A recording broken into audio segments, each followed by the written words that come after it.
Welcome to Paul's English Language channel. This video is about the present tense in English. To be more accurate, it will explain how to form the present simple tense. There is another video on when to use this tense and when to use the present continuous tense. But allow me to introduce Karen and Andy, who will actually explain the material. They are much better at doing this than I am. Hello, I'm Karen. Today I'll explain how to form the present simple tense in English. And I'm Andy. It's quite easy, isn't it, Karen?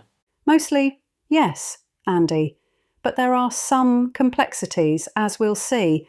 Anyway, Karen, in the last video, we saw as examples of the present simple, Arabella works in an office, and Arabella enjoys the sun and the sand. Yes, we did, Andy. We saw how Arabella works in an office as her day job, her habit, if you like. You could still say Arabella works in an office even where, as here, she is actually enjoying the sun and the sand. Yes, and if she habitually enjoys the sun at weekends, you could also say she enjoys the sun and the sand even where, as here, she is actually working in an office. Yes, Andy. The present simple is used to describe what happens habitually, not what is happening right now. Anyway, can you explain how this tense is formed? Yes, Andy. Let's take Arabella works in an office. We take the infinitive to work and remove the to. That gives us just work. This is also called the bare infinitive, or the base form of the verb. We add the s to give Arabella works. That's how we construct the present simple. And enjoys works in the same way? Quite so. It's the same for most verbs, and there are more examples in the other video as well. Things that always happen also use the present simple. For example, water boils at 100 degrees centigrade. And every morning, the sun rises. Also scientific truths, which are always true.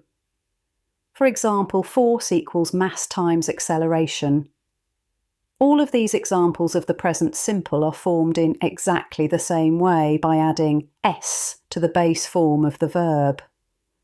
And yet another example from the other video was, my train gets in at 8, where the present simple is actually being used to describe an event that will occur in the future. Again, though, it's formed in the same way, adding s to get. It often rains in Manchester is another example. On the other hand, we can also say, can't we, lions eat zebras. This lion is not eating a zebra now, so we can't use the present continuous here, but zebras are a staple prey of lions, so it must be true to say, lions eat zebras, present simple. Quite so, Andy. But this time we are not adding the s to eat, Karen. No, we only add the s in the third person singular, that is, when the subject is one person or thing, not the speaker, first person, or the person being addressed, second person, not myself or yourself, in other words. Arabella, the water which boils, the sun which rises, the force which always equals mass times acceleration, and the train which gets in at 8 are all singular subjects in the third person. But lions is plural, and we never add the s where the subject is plural. I see. I would also say, I work teaching English, present simple, because that is what I do. I use the verb to work and remove the to give me the present simple. But I don't add the s, because I am speaking of myself, in the first person, not of someone else, in the third. Absolutely, Andy. And I can also say, you eat a full English breakfast every day. You are a second person subject and not third, so again I do not add the s to the base form of the verb, eat. Okay, so let's get this straight. I would say I eat or you eat, whether you are singular or plural. It must also be we eat, because that is first person plural. We have already seen that you say lions eat, third person plural, and it must also be correct to say, of English people generally for example, they eat fish and chips for dinner. Third person plural again, so no adding the s to eat. Absolutely. But he, she, or it eats. Third person singular, so add the s. Arabella eats. And this lion eats zebras, though he is not eating one now. These are all third person singular, so you do add the s. Okay, that's all very clear. We also know that Arabella enjoys the beach in the summer. Sometimes she also dances. Same rule. Just add s to the base form of the verb. But let's look at this boxer. He is boxing now, present continuous, but he also boxes as his profession, present simple. This bee is buzzing now, present continuous, but also buzzes whenever he flies, present simple. Boxes as his profession and buzzes whenever he flies are both instances of the present simple, but in each case we add es to the base verb, not just s. How do you explain that, Karen? Yes, Andy. Sometimes you add es, not just s.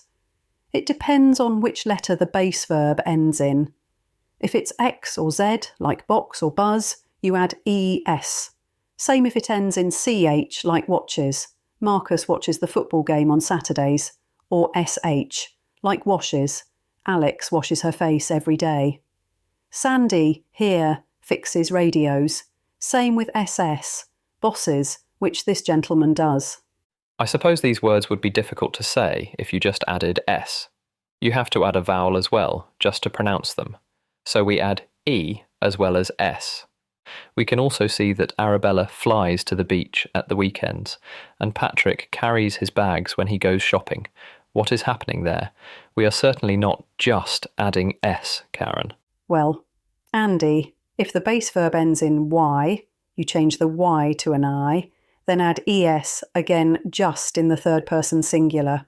So I cry, first person, but Patrick carries, third person. Again, only change in the third person singular. So Patrick carries. Change the y to an I, then add es. But in the summer, Patrick also enjoys the beach, and here, Carol plays chess at championship level. In neither of these cases, have we changed the y to an I? No, that's right.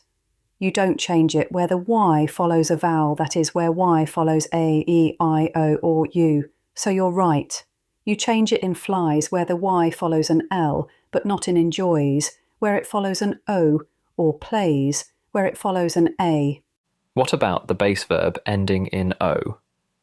No clear rule there, Andy. Patrick goes shopping, we add es to go. But Marcus videos the game, just add s, not es. So there's no clear rule for o. So, we just have to learn each word? Well, there are some clues. Words like videos tend to be modern, technical words. Another example is radios, where again, we just add s, not es, as with this soldier, who frequently radios the situation. Is there anything else we need to know, Karen? Yes, Andy. As you would expect in English, some verbs are irregular and do not follow the normal rules. The most important are to have and to be, and these are important because they are both used in forming other tenses.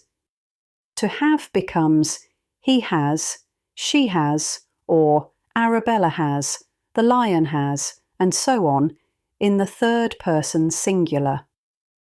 But like other verbs, you continue to use the base verb, other than in the third person singular. And of course, there's to be. Yes. Irregular, of course. To be conjugates I am, you are, he, she, it, or a singular noun, is, we are, you are, they, or a plural noun, are. We will see this more in the next video because the present simple of to be is also used to form the present continuous. How about to do, Karen? Well, in the third person singular it becomes he does or she does or it does and so on. In other words, for spelling at least it adds es, which is similar to goes and most other verbs ending in o. but the pronunciation is irregular, becoming does rather than does. We should also discuss negatives, perhaps? Certainly, we should. For example, if I want to say the opposite of I eat a full English breakfast every day, I say I do not eat a full English breakfast every day. I use the present simple of to do, followed by not, followed by the base verb. Of course, in the third person singular, do becomes does. Note again the irregular pronunciation, even though the spelling is regular. So it would be, this lion does not eat a zebra every day. Note that we don't add an S to eat, even here in the third person singular. That's clear enough. But in regular speech, we tend to contract do not and does not, don't we? Yes, we do, Andy. We say don't rather than do not, and doesn't rather than does not. You don't have to do this, and in formal writing at least, you would probably leave the words in their full form. Notice, by the way, the use of the apostrophe to show that something is missing. Apostrophes always mean something is missing. And what about questions, Karen? Also quite simple.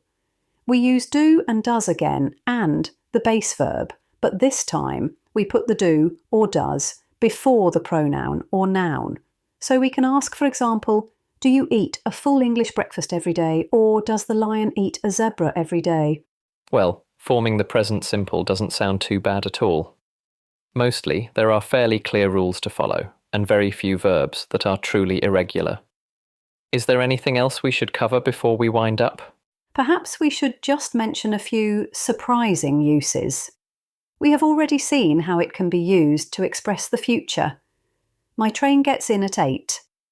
There are also some verbs which are only used in the present simple, never the present continuous.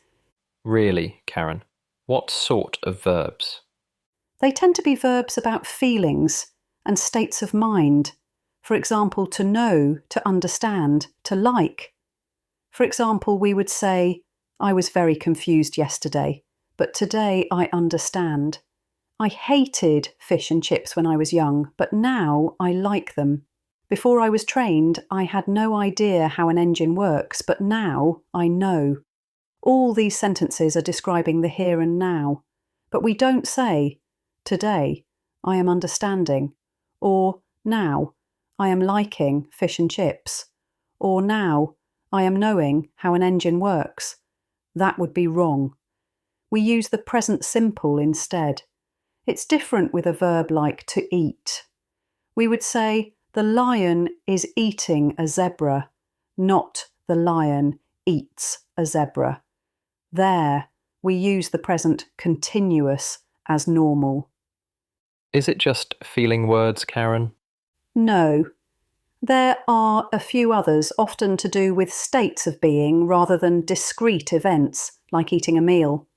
For example, this garden measures 200 feet by 75. We don't say, is measuring. That is interesting. We also find the present simple used a lot by sports commentators and occasionally in novels, don't we? Yes, Andy. Commentators use it to add a sense of urgency. Klaust still leads, but Martin's faster. Klaust runs wide and Martin's through. Only 2 corners left. Martin makes no mistakes. He's over the line. He wins. All these things are happening as the commentator is speaking right now, and you would think the present continuous more appropriate. But the present simple adds tension somehow. And novels. Not often. Most novels are written in the past simple, but there are novelists who write in the present simple to increase tension and urgency, just like the sports commentator. He brings out a gun from under his coat. He presses the stock against his shoulder. He takes careful aim. He waits patiently until he has a clear shot. He shoots. It's very tense, isn't it, in the present simple? Definitely more than any other tense. Well, thank you, Karen and Andy. I hope you found that as interesting as I did. Anyway, we will prepare a similar video on forming the present continuous. Until then, thank you for listening. Please subscribe if you liked the video, and we hope you'll join us for more videos on our very varied English language.